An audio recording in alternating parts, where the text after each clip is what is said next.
अस्सलामुअलैकुम, मैं हूं सबा भट्टी और आप देख रहे हैं MAT20 न्यूज HD। आइए नजर डालते हैं आज की अहम खबर पर।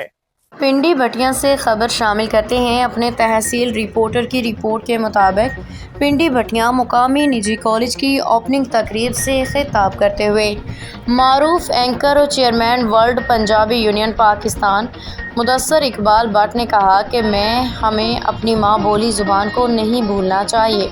पंजाबी ज़ुबान की तरोीज व अशाअत के लिए अपना किरदार अदा करना होगा। उन्होंने मज़ीद कहा कि निजी कॉलेज हों ख्वाह सरकारी पंजाबी ज़ुबान को बोलना चाहिए। उनकी तरोीज व अशाअत के लिए हुकूमती सतह पे ठोस और मजबूत इक़दामात उठाने की ज़रूरत है। इस मौका पे पंजाब प्रेस क्लब पिंडी भटिया के सदर जुल्फ़िकार अली भुट्टा और डॉक्टर फजल अब्बास, शौकत रज़ा गिल, राना फ़र्रुख अब्बास भी मौजूद थे।